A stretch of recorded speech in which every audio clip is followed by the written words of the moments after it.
Is the real estate market in Canada beginning to bottom out? Or is it just gonna crash way harder?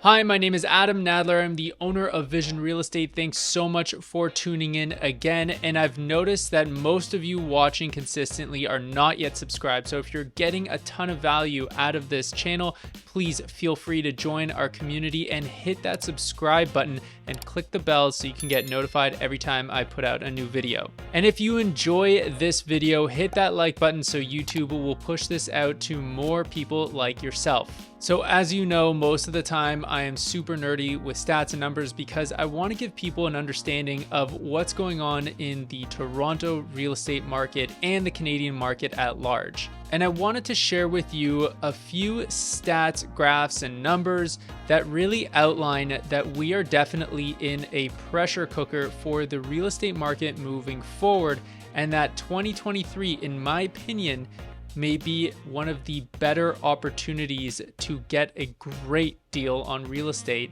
After watching this video, if you think I am way off the mark and that this is still gonna crash way harder, please feel free to let me know in the comments below. I'd love to know your thoughts. All right, so let's get started. Recently, Phil Soper, the CEO and president of Royal LePage Canada, gave us a fantastic presentation and outlined how the economy was doing and what the housing market is likely to see happen in 2023 and 2024. I personally felt he did a great job outlining our economic situation, what's going on right now, and I really wanted to share it with all of you. All right, so first things first, we are very close to another Bank of Canada interest rate announcement on January 25th, and you can bet that they are going to be bumping the interest rate yet again. Now, this is going to happen for a couple of reasons. Number one, they are trying to fight inflation, and it seems inflation is fighting back. We've been stuck just under the 7 mark for percentage of inflation, or CPI, for at least a couple of months now. It's right now hovering at around 6.8%. And of course, the Bank of Canada is just a one-trick pony. The only thing that they can do in order to bring down inflation is to raise interest rates. The only other thing that the Bank of Canada closely monitors in order to determine whether or not they should raise the interest rate is unemployment. And it just so happens that December of 2022 had some really high employment numbers.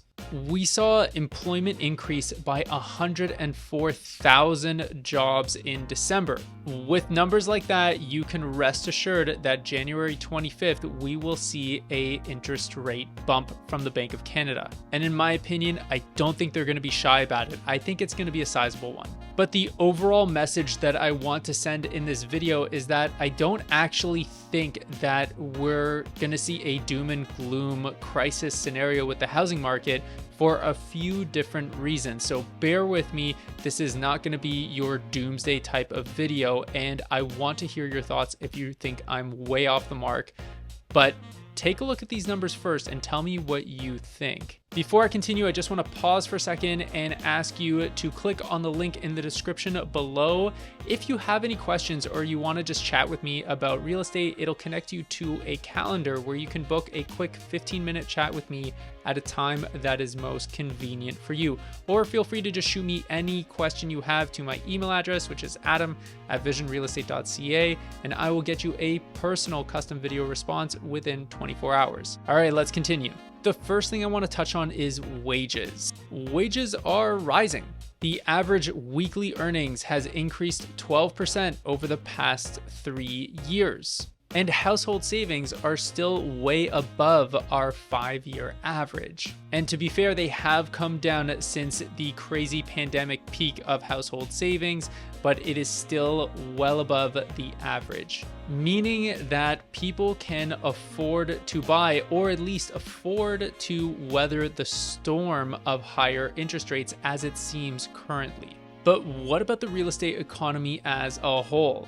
We know that sales volume is way down. Things are just simply not moving in this market. But the consumption rate of real estate is measured as a ratio to the influx of new listings to the market. But new listings are down so low that November of 2022 saw the fewest new listings for that month in 17 years. Now, keep in mind, of course, spring is always the busiest time for sales volume in the market and also for new listings, but the fall follows closely behind the spring, and usually October, November are pretty decent months for new listings. And of course, prices have come down, but we are still considerably higher in pricing than we were pre-pandemic, with Canada as a whole seeing a 21.6% increase in prices as an average from November 2022 over November 2019.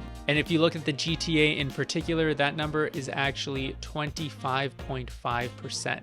Now, don't get me wrong, we are about to see some of the biggest numbers in headlines for year-over-year price drops because we are entering Q1 of 2023 and the peak of the market was Q1 of 2022. So you're going to see some incredibly ridiculous headlines coming in the next couple of months saying that average price year over year is down 20 something percent in this area or in that area. And that is very well true. But month over month, we're seeing very little change. The vast majority of those price drops have actually already happened months ago. So what does that mean for the GTA housing market? Well, it means that different asset classes are going to react differently in this type of market. And if you've been watching my videos, you know that I have been going off about the condo market for quite some time. I do believe that it is going to retain value better than the detached asset class in the GTA and in the downtown core in particular. And it looks like Royal LePage Corporate is seeing the same thing. When the cost of borrowing goes up, people can afford less. And as people can afford less, buyer pools start to shift downwards and expand along the bottom. And so when we have the biggest buyer pools being for the cheapest option, condos are going to hold value or go up in value more than any other asset class. So we are definitely seeing buyers flock to entry-level housing, and investors are also chasing the extraordinarily high rents that we currently have. So if you are looking to make a purchase and you are looking to find a safe haven where values are going to remain relatively stable, I do believe that condos are going to be your best bet in 2023. Okay, now let's talk about the biggest issue that the real estate market is facing currently, and it is not talked about enough.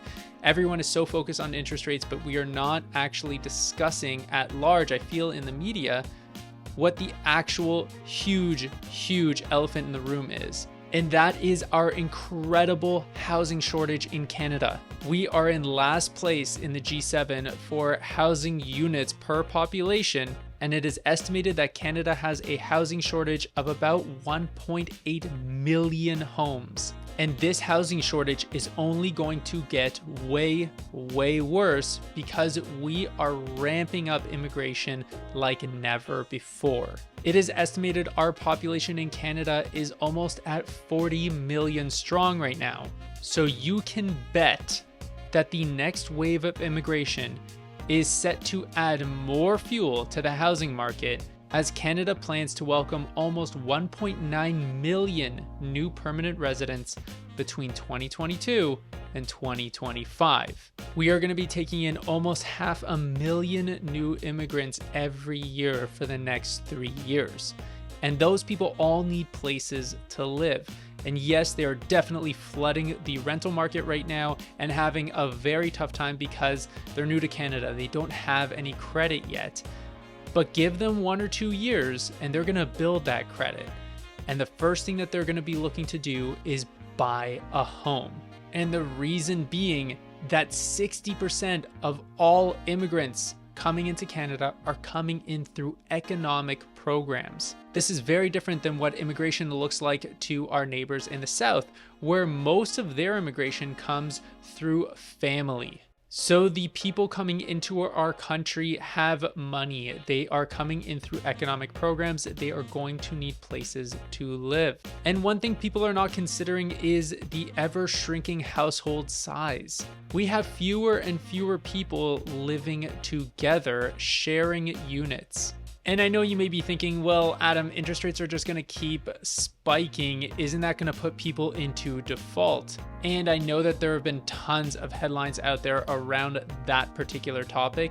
And I agree that it is pretty scary, but we don't actually know what the banks are going to do in order to mitigate that, because it's not a good thing for a bank to lose value off of their balance sheet by putting up a whole bunch of homes for foreclosure. This is why we've seen the big five banks just extend amortization for people who had bought at the peak of the market and have hit their trigger rate. Now, is that going to be a fix-all solution? Of course not. We're going to have to make sure that people are not losing their homes, and that is going to be difficult to do if we see another doubling of the interest rate. But so far, people are managing, they're faring.